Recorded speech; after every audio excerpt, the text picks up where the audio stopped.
예수님께서 십자가에 못 박히셨을 때 예수님 혼자 못 박혔어요? 셋이 못 박혔어요? 기억하시죠? 밀란을 주도하고 폭행, 살인, 방화, 강간, 말로 다 할 수 없는 포악한, 이건 뭐 그냥 사회 악적인 존재 두 사람을, 그 흉악한 강도들을 예수와 함께 십자가에 못 박혔다고요. 그런데 오늘 본문에서 그 강도가 예수님께 이렇게 말해요. 예수님, 당신의 나라에 가실 때 나를 생각하소서. 그랬더니 주님이, 야 강도야, 주제 파악을 해라. 내가 너 같은 강도하고 같이 천국에 입학해야 되겠냐? 이렇게 거절했죠. 놀랍게도 우리 주님이 이렇게 말해요. 오늘 네가 나와 함께 낙원에 있으리라. 그러면 이 사람의 직업이 뭐예요? 뭘 생각해? 강도라니까. 이 사람 좋은 일 했어요, 안 했어요? 교회 갔어요, 안 갔어요? 세례 받았어요, 안 받았어요? 헌금 한번 했어요, 안 했어요? 거리가 먼 사람이야. 야 임마, 주제를 알아라. 너 같은 건 지옥의 아래목에 가야 된다. 이렇게 해야 되는데, 놀랍게도 오늘 주님은 오늘 네가 나와 함께 낙원에 있으리라. 그리고 우리 주님은 강도와 함께 천국으로 가셨다고. 이 아이러니한 놀라운 사건을 통해서 우리는 하나님의 음성을 들을 수 있었으면 좋겠어요. 여기서 우리가 알아야 될 것은 이겁니다. 죄가 아무리 많아도 구원받을 수 있다는 거. 아무리 흉악하고 극악무도한 죄인이라도 천국 갈 수 있다는 거예요. 그래서 죄를 지으라는 얘기는 아니에요. 오늘 이 본문을 통해서 주의 음성을 들어야 돼요. 어떠한 죄인도 용서받지 못할 죄는 하나님 앞에는 없다.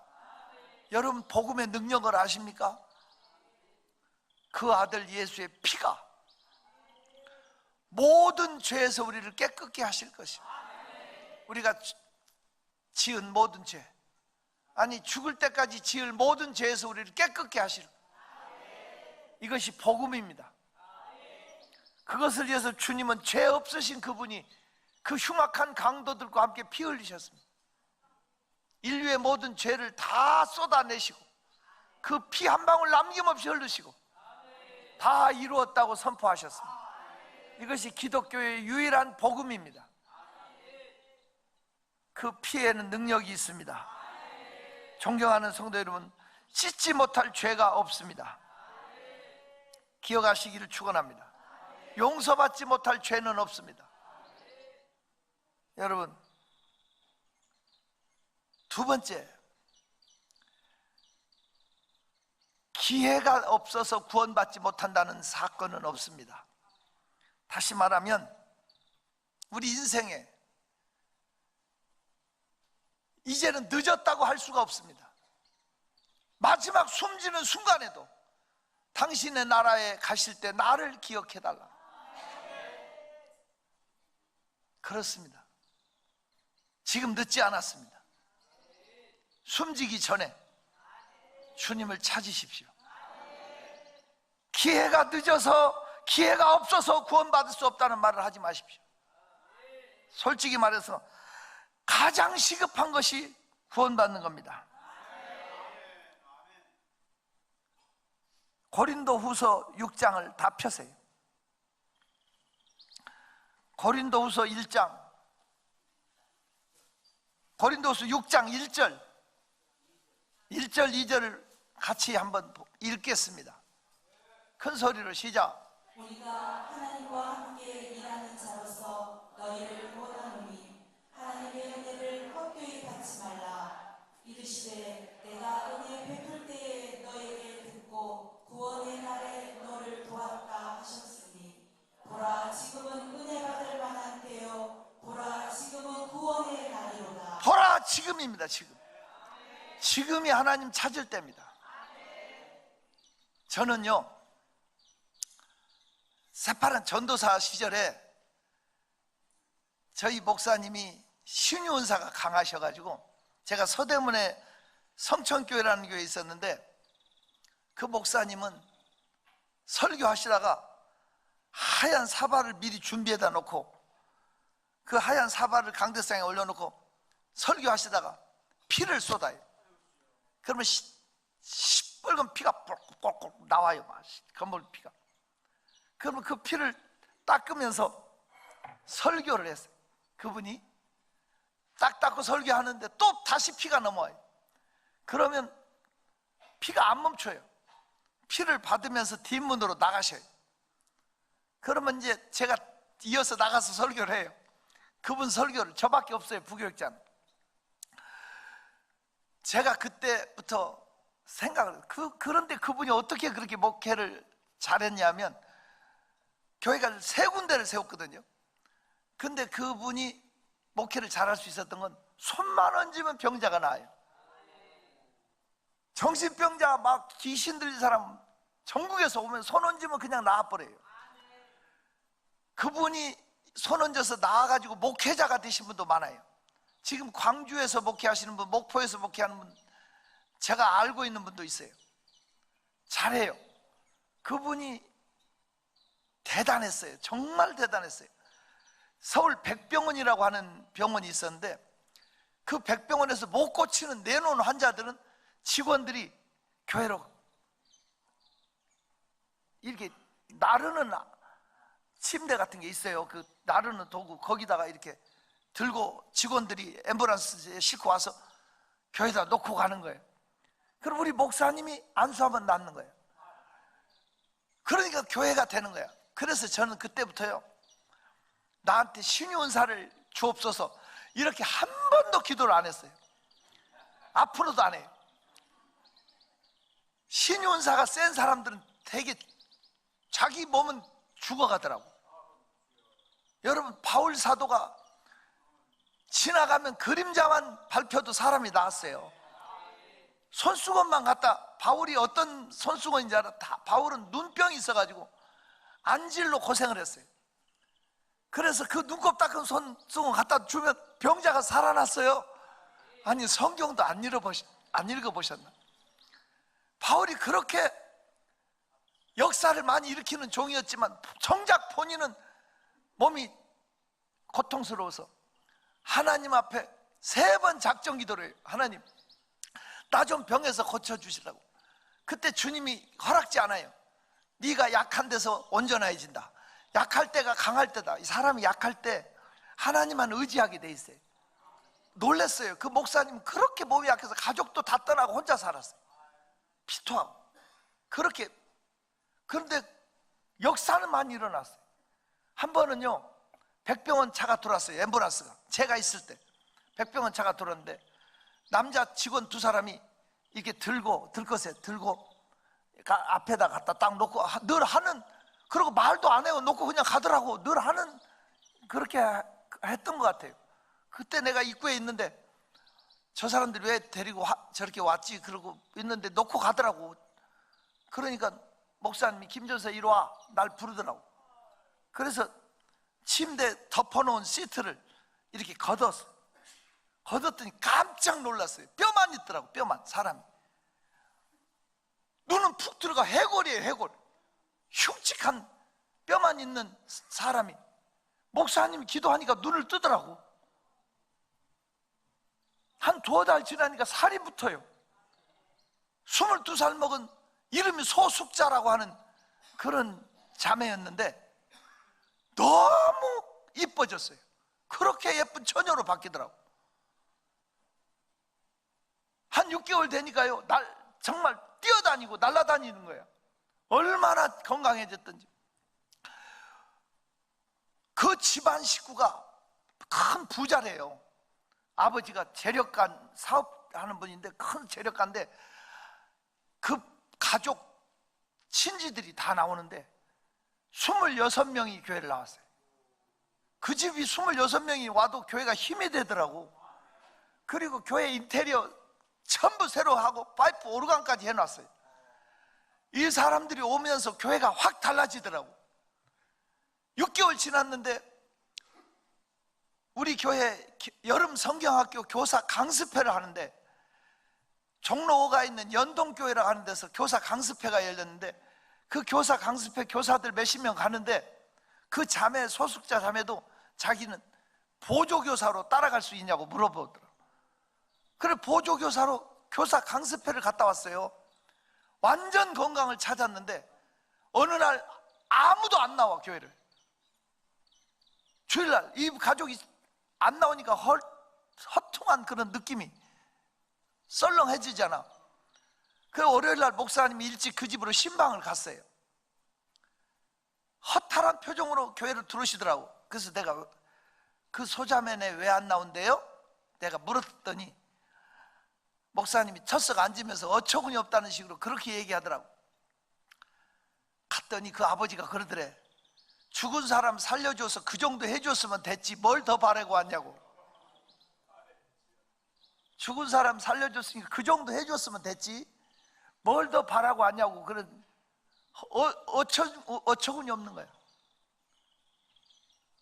제가 그때 생각을 했어요.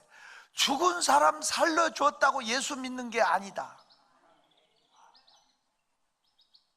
무슨 의미가 있냐?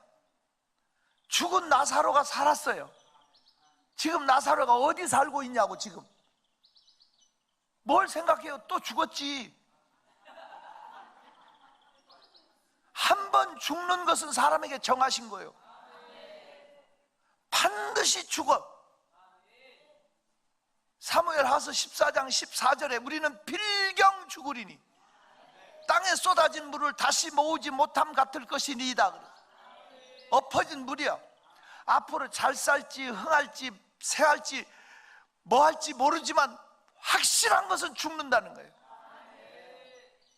세월이 살같이 빠르게 지나 쾌락이 끝이 나고 사망의 그늘이 너와 내 앞에 들리며 가리우네. 오라 오라 방황치 말거라 죄 있는 자들아 주 예수 앞에 오라. 우리를 위하여 예비해 두신 영원한 집이 있어 죄 많은 세상을 떠나게 될 때 영접해 주시겠네. 오라 오라 방황치 말거라 죄 있는 자들아 주 예수 앞에. 여러분, 죽을 병에서 살아있는 것이 중요한 게 아니라 못 살고 죽더라도 예수 영접하는 게 중요한 거예요. 나는 부활이요 생명이니 나를 믿는 자는 죽어도 살겠고 살아서 나를 믿는 자는 영원히 죽지 아니하리니. 내가 이것을 믿느냐는 거예요. 어차피 죽는 것은 피할 수 없는 일이지만 우리가 예수를 믿는 이유는 잘 살기 위해서 믿는 게 아니고 잘 죽기 위해서 믿는 거예요. 죽음은 끝이 아니고 또 다른 시작일 뿐이라고.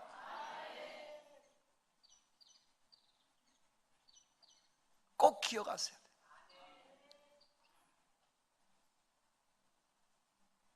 살고 죽는 게 중요한 게 아니라 예수 영접하는 것이 중요한 거예요. 예수만 다스리는 영원한 나라가 또 다른 나라가 있음을 알고 당신의 나라에 가실 때 나를 생각하소서. 존경하는 성도 여러분, 저는 이 본문을 가지고 세 가지 발견이라는 설교를 많이 하고 있는 사람이에요. 오늘 저녁 예배 때 이걸 조금 더 나누었으면 좋겠는데 이 속에 비밀이 있는 거예요. 저와 여러분 속에 기회가 늦어서 구원받을 수 없다는 말을 하지 마십시오. 죽기 직전이라도 예수만 찾으면 됩니다. 죽을 병에 사는 게 중요한 게 아니라 예수 영접하는 게, 예수 영접하고 죽으면 영생이고, 다시 살았어도 예수 안 믿으면 지옥 가는 거예요. 세 번째로 오늘 본문을 통해서 생각하는, 꼭 붙잡아야 될 메시지가 있다면 이겁니다. 보세요. 로마 사람들이 십자가 형틀을 만들었습니다. 로마는 1000년 동안 이 민족을 다 지배하고 다스린 거대한 제국이었습니다. 이 사람들이 식민지를 통치하기 위해서 로마의 반란을 일으키거나 로마가 인정하지 않는 죄를 진 사람 십자가 형틀로 죽였는데, 그 고통이, 죽기 전에 당할 고통이 얼마나 큰지, 자국민에게는 십자가형을 주지 않았습니다. 그냥 참수했습니다. 그래서 바울 사도 같은 사람은 여러분 아는 대로 십자가 지지 않았습니다. 베드로는 십자가를 거꾸로 졌다 전해지지만 바울은 그냥 참수했습니다. 로마 시민이었기 때문에. 그 사람들은 그 무서운 형틀을 만든 것은, 여러분, 몸의 무게가 떨어져 내리려는 무게 속에 두 손에 양발에 십자가의 못을 박아놓고 매달려 놓았으면, 그 처절한 고통이라는 것은 형용할 수 없는 정말 지독한 고통일 것입니다. 그런데 이 고통 속에서 강도 한 사람이, 야 예수야, 너 하나님의 아들이라며, 하나님의 아들이면 뛰어내려봐라, 뛰어내려서 너도 살고 나도 좀 살려다오. 이게 진솔한 표지, 이게 당연한 말이라고요. 너 하나님의 아들이라며, 너 왜 그 고생하고 있냐? 나는 힘없이 사람이기 때문에 이 고통 속에서 로마 정권에 죽어가지만 너는 아니지 않냐 이거야. 너 하나님의 아들이라며, 무리를 걸었다며, 죽을 병자를 살렸다며, 너 오병이어의 기적을 행했다며, 왜 그 고생을 하고 있냐 이 말이에요. 왜 그 고생을 하고 있냐? 예수님은 그 고생 하나도 안 해도 될 뿐입니다.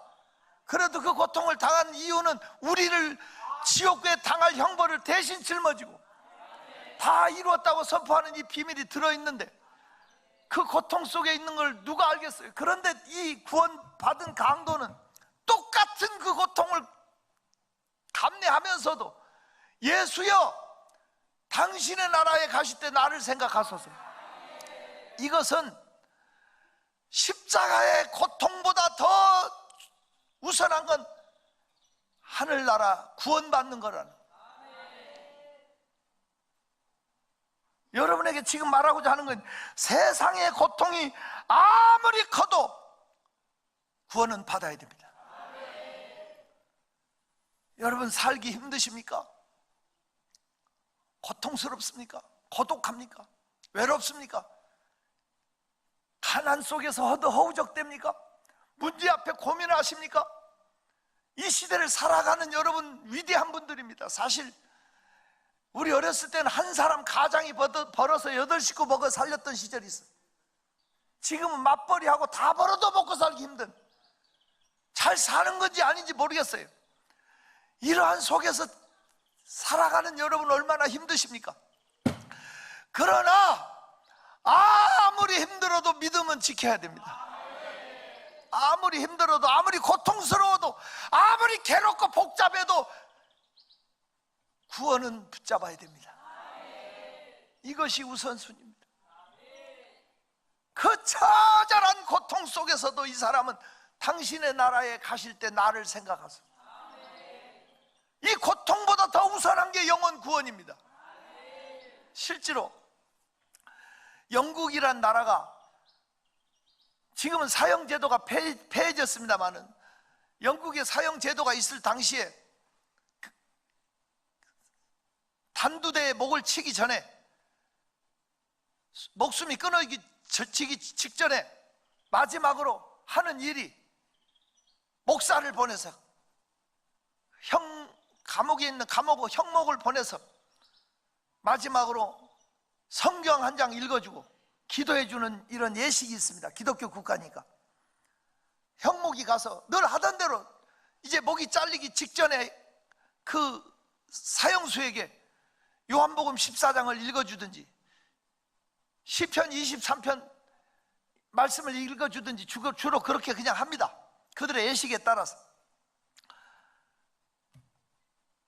그 형목이 성경을 읽어주고 기도를 하는데 성경을 읽는 그 형목을 그 사형수가 멱살을 잡아 흔듭니다. 야 목사, 네가 말하는 천국이 있냐?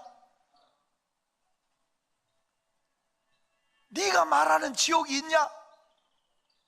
진짜 천국이 있다면 네가 천국이 있는데 그렇게 의식적으로 무의미하게 전하고 있냐고.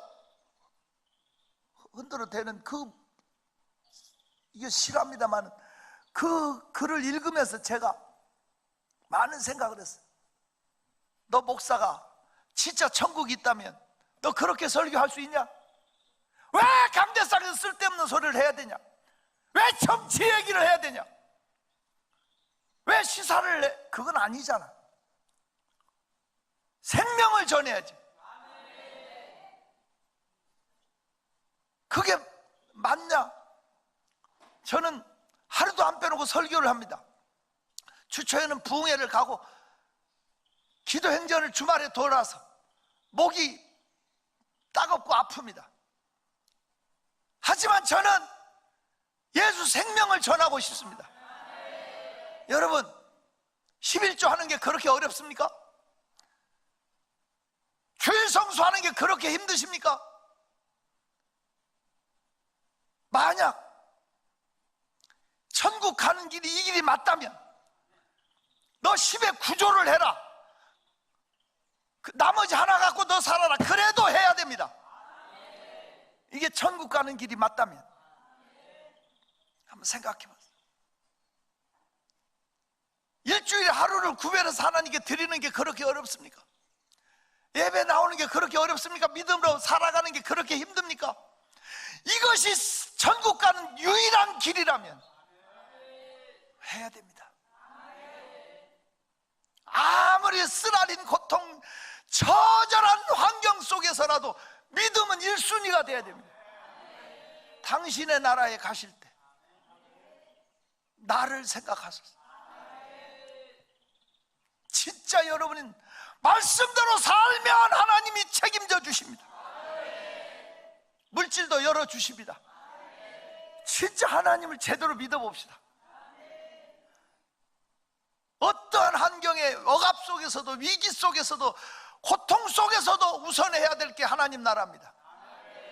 아멘 좀 크게 하세요. 이 믿음 더욱 굳세라. 주가 지켜주신다. 어두운 밤에도 주의 밝은 빛 인도하여 주신다. 아무리 어두워도, 아무리 고통스러워도 믿음만은 지켜져야 합니다. 당신의 나라에 들어가실 때 나를 생각해서 어떠한 희생을 치르더라도 하나님 나라를 향해 갑시다.